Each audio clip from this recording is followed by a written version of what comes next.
Welcome students, my name is Manjit. भाई आज हम इस चैप्टर की लास्ट टाइप को डिस्कस करेंगे कि कोई नंबर जीरो के साथ एंड हो सकता है या नहीं। भाई क्वेश्चन मैं लिखता हूं आपके लिए, ये है भाई, check whether 6n can and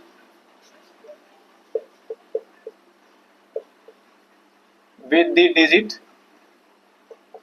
0, 4 any natural number n।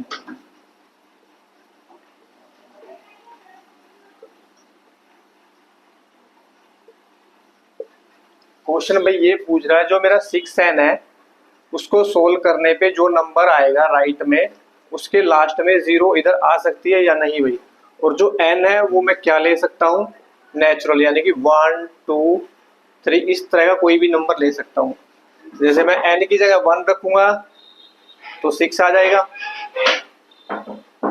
6 की पावर 2 रखूंगा तो 36 आ जाएगा। लास्ट डिजिट क्या रहेगा, यहाँ पे 6 रहेगा।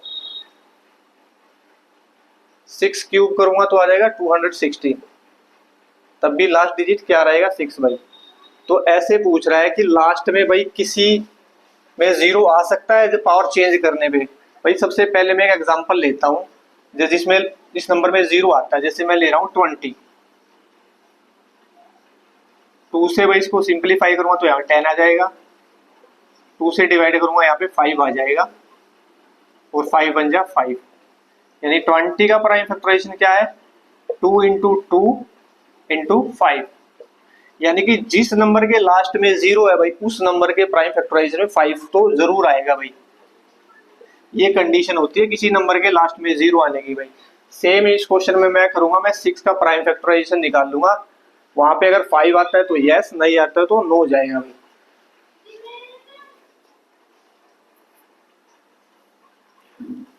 जैसे 6 का प्राइम फैक्टराइजेशन क्या रहेगा भाई, 2 3 जा 6, 3 1 जा 3। तो भाई 6 के प्राइम फैक्टराइजेशन 5 नहीं आ रहा है तो ये कभी भी एंड नहीं होगा 0 के साथ। बट इसको लिखने का तरीका क्या रहेगा वो जान लो एक बार। आंसर तो रहेगा no, because 6n is equal to 2 into 3 power n। 6 का प्राइम फैक्टराइजेशन होता है 2 इंटू 3 भाई। तो इसमें 5 नहीं है तो ये कभी भी 0 के साथ एंड नहीं करेगा। So the only primes in the factorization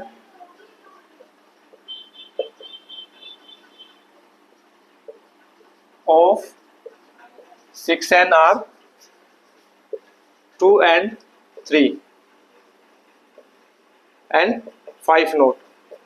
भाई 6n के प्राइम फैक्टराइजेशन में 2 and 3 आ रहा है, 5 नहीं आ रहा, तो भाई ये कभी भी एंड नहीं हो सकता 0 के साथ भाई। लिख देंगे नीचे, hence 6n can not and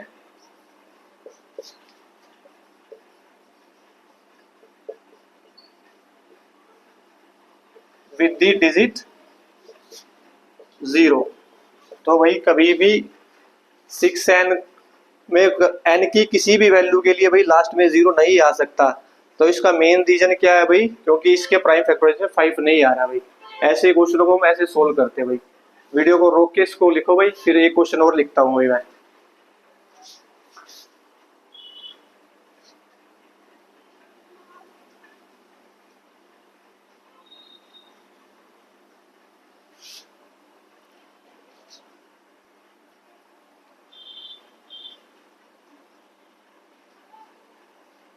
अब की बार क्वेश्चन में पूछ रहा है 4 raise to the power n के लिए भाई वही सेम सिचुएशन हो सकती है, लास्ट में 0 आ सकता है या नहीं आ सकता है भाई। सेम मैं इसका प्राइम फैक्टराइजेशन निकाल के देखूंगा, अगर 5 आ रहा है तो ठीक, नहीं तो नहीं भाई।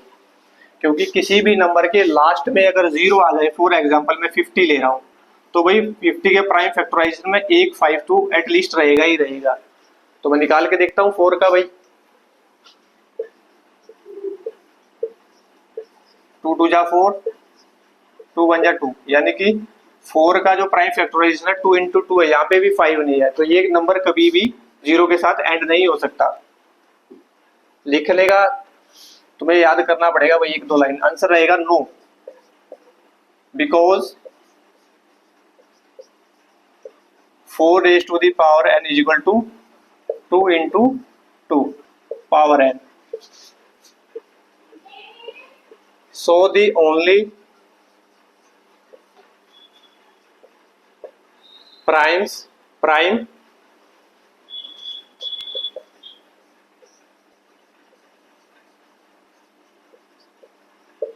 in the factorization of 4 raised to the power n is 2। तो भाई जो 4 का प्राइम फैक्टराइजेशन है उसमें सिर्फ 2 आता है, तो ये भी कभी भी 0 के साथ एंड नहीं होगा। लास्ट में लिखेंगे hence 4 raise to the power n can not end with the digit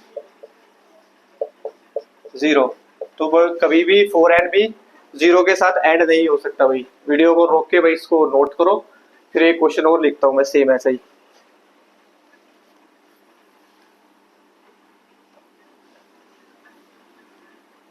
भाई अब की बार 4n की जगह 6n है और 0 के साथ नहीं पूछ रहा, वो कह रहा लास्ट में 5 आ जाएगा कि नहीं आ जाएगा भाई।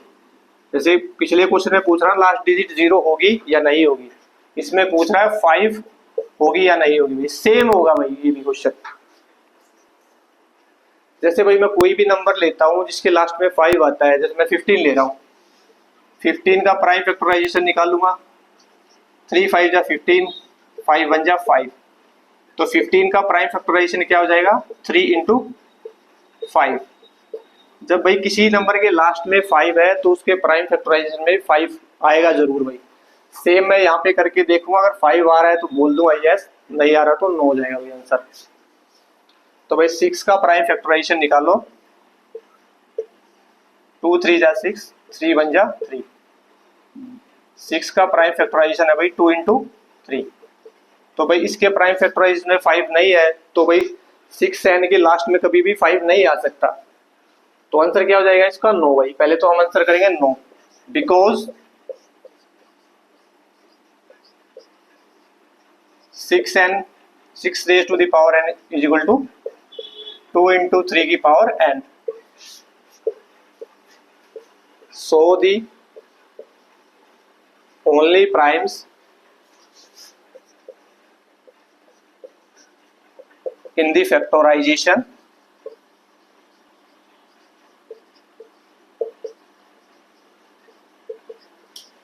are 2 and 3 and 5 not। भाई जो 6n के प्राइम फैक्टराइजेशन में 2 and 3 आ रहा है, 5 नहीं आ रहा, तो ये कभी भी 5 के साथ एंड नहीं होगा। Hence 6 raise to the power n can not and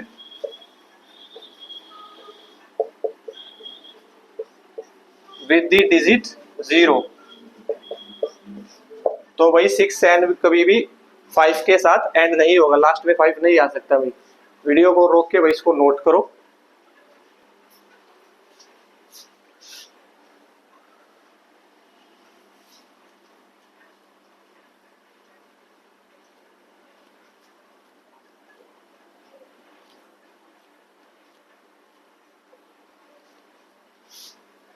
भाई यहाँ पे इस चैप्टर की मेन टाइप खत्म होती है भाई। एक बार हम जान लेते हैं हमने क्या क्या पढ़ा भाई। सबसे पहले भाई हमने पढ़ा था LCM एंड HCF के बारे में भाई। उसके बाद भाई हमने पढ़ा था किसी नंबर को भाई इरेशनल कैसे प्रूफ करते हैं। फिर भाई हमने पढ़ा था नंबर को कंपोजिट कैसे प्रूफ करते हैं। और सबसे लास्ट में हमने पढ़ाया भाई, जैसे मेरा 6n है, 4 raise to the power n है, ये नंबर 0 या 5 के साथ एंड हो सकते हैं या नहीं हो सकते भाई।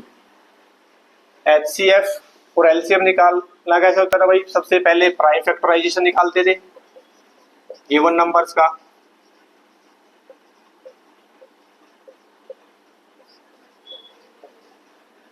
एचसीएफ में होता था भाई कॉमन फैक्टर लेते थे दोनों नंबरों के और उसकी स्मॉलेस्ट पावर रखते थे।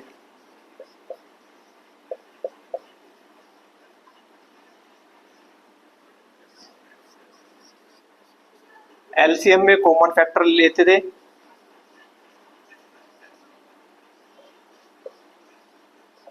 बट एलसीएम में क्या आता था, ग्रेटेस्ट पावर लेते थे।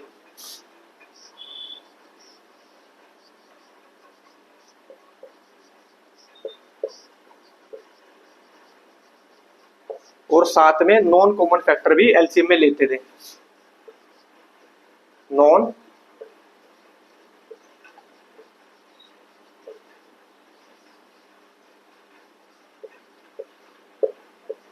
ऐसे हम भाई दो नंबरों का एलसीएम और एचसीएफ फाइंड करते थे। इरेशनल प्रूफ करने वाले क्वेश्चनों में करते थे, सबसे पहले उस क्वेश्चन को लेट कर लेते थे कि वो जो गिवन नंबर है वो मेरा रेशनल है, और रेशनल है तो पी अपॉन क्यू की फॉर्म में मैं उसको राइट कर सकता हूँ, और पी और क्यू मेरे को प्राइम नंबर होते थे भाई।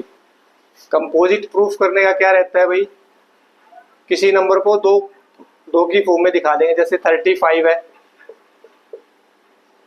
मैं इसको ब्रेक कर सकता हूँ 5 into 7। अगर भाई किसी नंबर को तुम ऐसे ब्रेक कर पा रहे हो किन्हीं दो नंबरों में, तो नंबर कंपोजिट होता है। बस एक नंबर को छोड़ के, जैसे तुमने 3 को कर दिया 1 into 3, जब 1 और वो खुद की फॉर्म में होता है तो वो होता है प्राइम नंबर। इस फॉर्म को छोड़ के भाई किन्हीं 2 नंबर 3 नंबर 4 नंबर में दिखा दो तो वो जाता है कंपोजिट नंबर भाई।